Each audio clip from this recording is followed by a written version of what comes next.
Oui les amis, bonjour, bonjour, j'espère que vous allez bien. Pour ma part, ça va. Depuis quelques jours au Togo, il y a une révolution qui est en marche. Le peuple est sorti dans les rues, le peuple demande le départ du président, le peuple dit on est fatigué, on a ras-le-bol, tout est parti de l'arrestation, je crois, d'un artiste ou d'un activiste, quelque chose comme ça. Et puis voilà, il y a donc un agent de police, qui a fait une sortie d'expression vocale, où il exprime ici son ras-le-bol. On va d'abord l'écouter et on va essayer de comprendre si la révolution togolaise qui est mise déjà en marche là peut aboutir à un succès. On écoute d'abord l'adjudant et puis on essaie de décrypter la situation géopolitique du Togo pour mieux comprendre. On y va. Les crash ses vérités. La grogne règne au niveau des autorités. Les gars, partagez cette vidéo au maximum. Écoutez bien. Sincèrement, on est fatigué. Regarde, nous-mêmes, moi je veux que tu prends mon vocal là pour partager. Je veux que tu prends mon vocal là pour partager dans le groupe. Tu comprends? Moi je suis soldat. Moi je suis policier. Un adjudant-chef de la police. Tu vois mon salaire? Viens voir la maison que j'ai construite. Si ce n'est pas vous, mes amis, qui arrivez à me donner quelque chose pour que je puisse joindre les deux bouts. Quand on est fatigué, on n'a qu'à dire la vérité qu'on est fatigué. Moi, je suis né en 91. J'ai écrit le nom Yassimbe Yadema dans le cahier. Jusqu'à... J'ai écrit Yassimbe Fort. Aujourd'hui, mes deux enfants écrivent encore Yassimbe Fort. Regardez mon âge, 91. Je suis né en 91. Jusqu'à aujourd'hui 2025. Aujourd'hui 2025. Même nom de famille. C'est quoi? C'est quoi le problème? Et nous, collègues armés, les militaires, les gendarmeries, ils sont là. C'est dis oui seulement. Ces autorités nous commandent. Les enfants de ces autorités commandent nos enfants. Nous sommes devenus quoi? Des petits poussins? Quand on est fatigué là, on est fatigué. Voilà, les amis, vous avez suivi. L'adjudant-chef de la police est fatigué comme le peuple camerounais qui exprime le ras-le-bol dans les réseaux sociaux.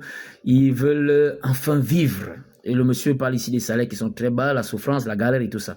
Alors, on va se poser la question de savoir, ils sont fatigués de qui? Quand je dis ils sont, c'est l'adjudant et le peuple togolais. Ils sont fatigués de qui? De la famille Yadema ou de l'exploitation française sur le Togo? C'est en cela qu'il faut avoir le discernement.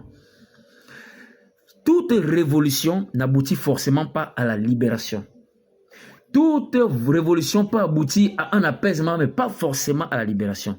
La révolution française de 1789 a été infestée des francs-maçons.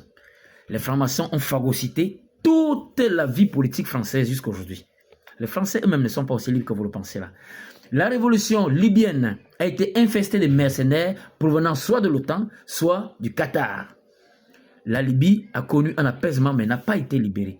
Donc, est-ce que la révolution togolaise peut amener le peuple togolais jusqu'à la libération?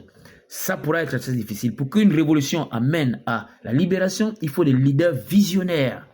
Or, le Togo manque cruellement de leaders visionnaires. Ils expriment juste un ras-le-bol. Et les gens qui les tiennent, c'est qui? C'est la France-Afrique. Voilà. Mais avant, on va se taper un peu un petit historique de l'état du Togo. Le Togo a été une ancienne colonie allemande, pour ceux qui ne savent pas. Lorsque l'Allemagne perd la Première Guerre mondiale, on arrache le Togo et on remet sous l'administration de la France et de l'Angleterre, un peu comme on a fait au Cameroun. Et lorsque le Togo finalement accède à l'indépendance, la partie togolaise qui était administrée par les Anglais s'est ralliée au Ghana et la partie francophone est restée telle qu'on voit le Togo aujourd'hui. Donc le Togo a perdu une grande partie de sa superficie qui s'est ralliée au Ghana voisin. Voilà, le Togo donc signe dans les accords coloniaux et au Togo il y a eu un grand visionnaire qu'on appelait Sylvanus Olympio qui a été président au Togo et qui a voulu créer sa monnaie, il a voulu sortir du franc CFA. C'est un grand financier qui a réorganisé l'équilibre budgétaire du Togo. Il crée une banque centrale togolaise et décide de créer sa propre monnaie. Il a été éliminé, remplacé par le général Yadema qui a été monté par la France-Afrique justement. Le Togo depuis lors va d'exploitation française en exploitation française. Le général Yadema militant, c'était un pion de la France-Afrique, un grand pion de la France-Afrique qui a servi l'Occident au détriment du peuple togolais. Son fils a pris la relève et a continué dans la même lancée. Donc le peuple togolais donc muselé. Mais il se lance aujourd'hui à une révolution, mais est-ce que ça va aboutir? C'est à savoir si oui. J'ai vu des gens qui disaient que le Togo va se libérer. Non, ne pensez pas que la révolution conduit forcément à la libération, détrompez-vous, non? Quand vous êtes en proie à la France-Afrique vous tient. Lorsque vous exprimez le ras-le-bol, ils sont au courant. Alors qu'est-ce qu'ils peuvent faire?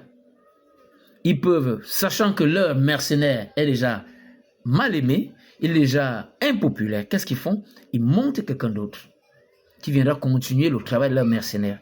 Vous allez vous croire libéré, mais vous n'êtes pas libéré. Vous allez juste vous apaiser. C'est en cela que beaucoup d'Africains manquent cruellement de discernement en politique. Les gens pensent que c'est le soulèvement qui libère un pays. Non. Non. Et méfiez-vous très souvent des leaders politiques. Là où le Togo est en train de se soulever là, un leader qui travaille pour la France-Afrique peut s'ériger là et il va réussir. Les Togolais croiront qu'ils sont libérés. En ce temps, c'est pas ça. C'est peut-être après 7 ans de mandat qu'ils réaliseront qu'ils ont été... On les a eus, en quelque sorte. Voilà. Donc, toute libération, toute révolution n'est pas forcément libération. Les révolutions sont très souvent infestées d'infiltration. Parce que les pays francophones, d'après les Occidentaux, n'ont pas droit à leur richesse. Vous rappelez-vous l'homme politique français qu'on appelle Thierry Breton, qui est d'ailleurs député au Parlement européen, il a dit que c'est l'imbécilité de Macron qui a fait en sorte que les Africains ouvrent les yeux. Et que si jamais l'Afrique se libère, les Français et leurs petits-enfants viendront chercher à manger en Afrique. Ça veut tout dire. Ça veut dire qu'ils sont conscients que vous êtes en prison. Vous êtes dans des prisons politiques liées dans les accords. Mais curieusement, dans un pays comme le Cameroun, il y a un grand opposant là-bas que lui ne reconnaît pas ça. Lui ne reconnaît pas que les pays francophones sont attachés dans les accords. Mais Thierry Breton, qui est un homme politique français, député au Parlement européen, reconnaît que les pays africains sont attachés et que si jamais ils se libèrent, les Français et leurs petits-enfants viendront chercher du travail en Afrique. Mais il y a des Camerounais qui supportent cet opposant. Oh, c'est nos libérateurs, nous avons besoin de changement. Comme dit ce policier, ils ont besoin de changement. Mais quel changement? C'est en cela que l'homme blanc a une longueur d'avance à l'intelligence sur l'homme noir. Ça fait mal de le dire, mais c'est la vérité. Parce qu'ils comprennent ça mieux que vous. Quel changement? Changement de personne ou changement de système?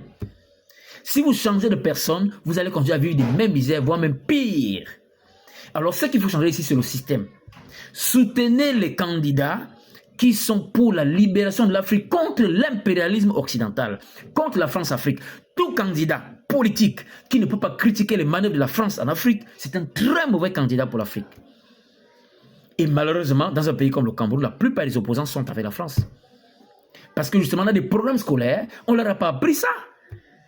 On n'apprend pas la France-Afrique à l'école. On n'apprend pas le panafricanisme à l'école. On n'apprend pas le néocolonialisme à l'école. On apprend plutôt la sociologie, la philosophie, le droit. Voilà ce qu'on apprend à l'école. On a endormi la conscience des Africains. Et du coup, l'Afrique se retrouve en train d'avoir des intellectuels qui sont en réalité des grands ignorants en matière de la connaissance géopolitique des choses. C'est ça la crise de réalité. Le peuple du Togo risque de se retrouver en train de changer de président sans jamais se libérer. Sinon pas vraiment un leader visionnaire qui comprend quelles sont les origines même de la souffrance des Togolais. La famille Eyadema n'est pas le problème. Elle a tout simplement été utilisée contre le peuple togolais. Ce n'est pas en la changeant que le peuple sera forcément libéré. C'est une famille qui sert la France-Afrique, il faut l'enlever, mais il ne faut pas s'arrêter là. Il faut s'assurer que celui qui vient défendre effectivement les intérêts du peuple togolais. Donc il faudrait qu'il sorte des accords coloniaux, comme le Burkina l'a fait, comme le Cameroun l'a fait, comme le Mali l'a fait, comme le Niger l'a fait. Un changement de président ne procure forcément pas une libération. Et si vous n'êtes pas libéré, n'espérez pas un développement. Il n'y a pas de développement possible dans des néocolonies parce que vous êtes dans des accords qui vous empêchent de vous émanciper sur le plan industriel. Voilà, je vais m'arrêter là. Autant qu'il m'était imparti est presque terminé. Ceux qui me découvrent pour la première fois, bien vouloir vous abonner, partager, liker. Je fais d'habitude dans la géopolitique internationale.